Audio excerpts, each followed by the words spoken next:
Urgent Philippine Finance Alert. Bagong mga panuntunan sa ATM ang ipinatupad na maaaring magdulot ng 1,000 penalty kung hindi mo susundin. Huwag mong ipagsapalaran ang pera mo. Sa video na ito, ipapaliwanag namin ang lahat ng kailangan mong alaman para manatiling ligtas sa mga bagong patakaran. Kaya siguraduhing manood hanggang dulo at isubscribe ang channel na ito para sa lahat ng pinakabagong update sa Pilipinas. Makinig kayo ng mabuti dahil ang balitang ito ay direktang nakakaapekto sa inyong pera, sa inyong savings at sa inyong pang-araw-araw na buhay bilang mga Pilipino. Ngayon, maraming tao ang nag-iingat na ng pera sa bangko at gumagamit ng ATM card para sa mga transaksyon. Pero hindi lahat ay alam ang pinakabagong mga panuntunan na ipinapatupad na ngayon ng Bangko Sentral ng Pilipinas at ng mga komersyal na bangko sa buong bansa.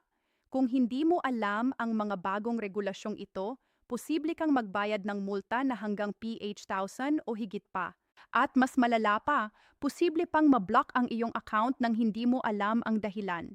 Kaya ngayon, bibigyan namin kayo ng kumpletong impormasyon tungkol sa mga bagong patakaran sa paggamit ng ATM sa Pilipinas. Hindi para takutin kayo, kundi para protektahan kayo at ang inyong pamilya mula sa mga kamalian na madaling maiwasan kung alam lamang ninyo ang tamang impormasyon. Una sa lahat, kailangan nating pag-usapan ang tungkol sa ATM withdrawal limits. Sa nakalipas na mga buwan, nagpatupad ng mga pagbabago ang ilan sa mga pangunahing bangko sa Pilipinas pagdating sa maximum na halaga na maaaring i-withdraw sa isang araw. Para sa mga may regular na savings account, ang daily ATM withdrawal limit ay karaniwang nasa pagitan ng PH 1,000 hanggang PH 5,000 depende sa uri ng account at sa bangko. Ngunit ang problemang nakikita namin ngayon ay maraming tao ang hindi alam na ang limitasyong ito ay applicable hindi lamang sa isang transaksyon, kundi sa kabuuang halaga ng lahat ng withdraw sa buong maghapon. Ibig sabihin, kahit na gumagamit kayo ng iba't ibang ATM machine ng parehong bangko, bibilangin pa rin ang lahat ng inyong mga withdrawal sa magkasabay na paraan. Kaya kapag naabot na ang limit, hindi na kayo makakapag-withdraw kahit na kailangan pa ninyo ng pera para sa emergency. Maraming Pilipino ang natuklasan na ang katotohanan ito sa pinakahindi magandang paraan. Nasa palengke, habang nag-aabang ang nagbebenta, o nasa ospital habang kailangan ng pera para sa gamot ng pamilya. Ang ganitong sitwasyon ay maaaring maiwasan kung alam lamang ninyo ng maaga. Ang pinakamahusay na paraan para malaman ang inyong personal na daily limit ay ang tumawag sa hotline ng inyong bangko o pumunta sa pinakamalapit na branch para magtanong ng personal, huwag hulaan, alamin ng tiyak. Ngayon naman, pag-usapan natin ang isa sa mga pinakaimportanteng pagbabago na nadudulot ng malaking abala sa maraming tao. Ang bagong patakaran tungkol sa inactive accounts at dormant card fees. Sa ilalim ng mga regulasyon na ipinapatupad na iyon, ang isang account ay maaaring ituring na dormant o tulog kung walang kahit anong transaksyon ang naganap sa loob ng 2 taon. At kapag naging dormant ang iyong account, magsisimula ng magpataw ng bayarin ang bangko at ang mga bayaring ito ay direktang ibabawas sa inyong natitirang balanse para sa maraming tao. Lalo na sa mga nagtatayo ng ipon ng dahan-dahan, ito ay isang malaking problema dahil maaaring maubusan kayo ng ipon nang hindi ninyo namamalayan. Ang solusyon dito ay simple, ngunit kailangan ninyong gawin ito ngayon. Huwag hintayin pang mag-endorment ang inyong account. Kahit maliit na transaksyon lamang tulad ng pag-deposit ng PH o pag-withdraw ng maliit na halaga ay sapat na para mapanatiling aktibo ang inyong account. Maaari din kayong mag-set up ng automatic na paglilipat ng pera sa pagitan ng inyong mga account isang beses bawat ilang buwan para matiyak na hindi kailanman mag-endorment ang inyong account. Ang ganitong simpleng hakbang ay makakatipid sa inyong ang piso sa mga bayarin sa mahabang panahon. Ngunit hindi doon natatapos ang kwento, kailangan din nating pag-usapan ang tungkol sa mga dagdag na bayarin na sinasaklaw ng bagong mga patakaran, lalo na ang mga kaugnay sa paggamit ng ATM machines ng ibang bangko. Ang tinatawag na interbank ATM fees o ang bayad na sinisingil kapag gumamit kayo ng ATM machine na hindi sa inyong sariling bangko, ito ay tumaas na sa karamihan ng mga institusyon. Sa nakaraan, ang bayad na ito ay mula PHQ-1 hanggang PHQI bawat transaksyon. Ngayon, ang ilang bangko ay nagpatupad na ng bayad na hanggang TH20 bawat transaksyon at maaari pang tumaas ito depende sa uri ng inyong account. Parang maliit ito sa unang tingin, ngunit pag-isipan ninyo ito. Kung magwi-withdraw kayo ng 3 beses sa isang linggo gamit ang ATM ng ibang bangko, yon ay sa isang linggo, DAL at PO4 sa isang buwan at halos PH3 sa isang taon na napunta lamang sa mga bayarin, hindi sa inyong tunay na gastos. Maraming pamilya ang hindi nakikita ang malaking halaga na nawawala sa kanilang ipon dahil sa mga maliit na bayaring ito na tila walang katumbas na halaga sa mata. Ang pinaka-epektibong paraan para maiwasan ang labis na gasto sa bayarin ay ang palaging gamitin ang ATCM machine ng inyong sariling bangko kapag may pagkakataon.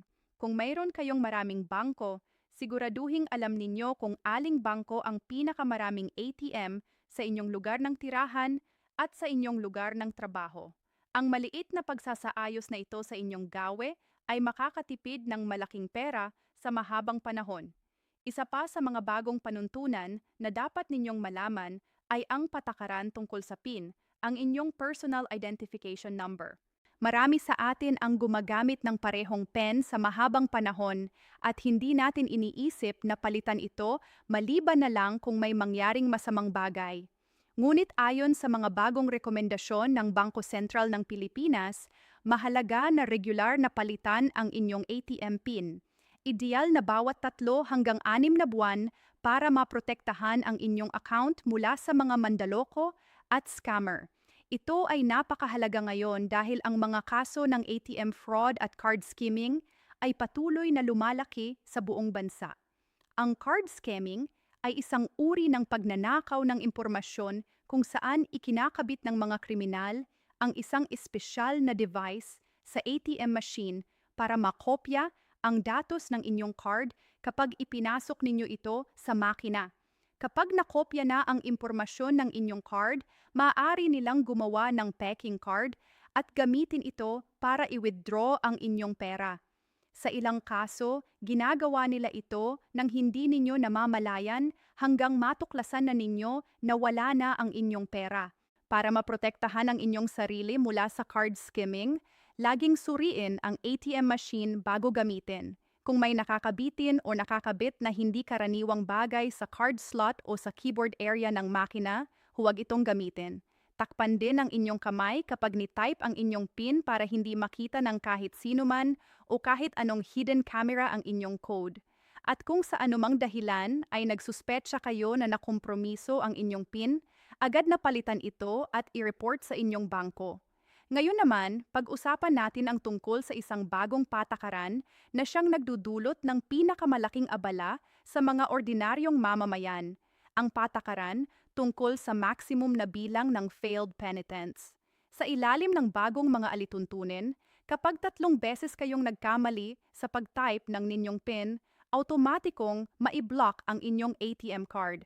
At ang problema ay hindi kailanman simple ang proseso ng pag-unblock ng inyong card. Kailangan ninyong pumunta ng personal sa inyong bangko, magdala ng valid ID, at sa ilang kaso ay kailangan pang mag-request ng bagong card na maaaring tumagal ng ilang araw bago maihatid sa inyo. Ito ay nagdudulot ng malaking abala, lalo na para sa mga naninirahan sa mga lugar na malayo sa pinakamalapit na branch ng kanilang bangko o para sa mga may sakit o matatanda na mahirap ang lumabas ng bahay. Kaya naman napakahalaga na alalahanin palagi ang inyong PIN at yakin na hindi kayo makakamali sa pag-type nito. Kung hindi ninyo sigurado sa inyong PIN, mas mabuting mag-check muna sa inyong bangko ng personal bago gamitin ang ATM para maiwasan ang aksidenteng pag-block ng inyong card. Isa pang mahalagang bagay na dapat nating talakayin ay ang mga bagong patakaran tungkol sa online banking at ang ugnayan nito sa inyong ATM card. Dahil mas maraming tao na ngayon ang gumagamit ng online banking at mobile banking apps, nagpatupad ng mga bagong security measures ang mga bangko para protektahan ang mga accounts. Kabilang dito ang two-factor authentication na nangangailangan ng OTP o time password na ipapadala sa inyong registered mobile number bawat beses na mag-low login kayo o magsasagawa ng transaksyon online. Ang problemang nakikita natin ngayon ay ang maraming tao ang hindi naka-update ang kanilang mobile number sa bangko.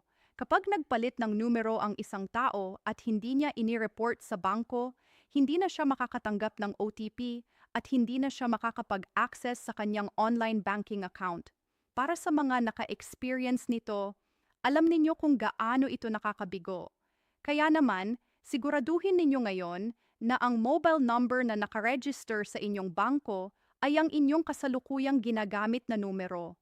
Kung nagpalit kayo ng numero kamakailan, pumunta sa pinakamalapit na branch at ipag-update ito agad. Ngunit ang pinaka-nakaalarma sa lahat ng mga pagbabagong ito ay ang pagtaas ng mga kaso ng phone scams na nagtatarget sa mga ATM users. Ang mga manloloko ay nagtatawag sa mga tao at nagpapanggap ng mga kinatawan ng bangko. Sinasabing may problema sa inyong account at kailangan ninyong ibigay ang inyong ATM number, expiry date, at ang tatlong numero sa likod ng inyong card, ang tinatawag na CVV number.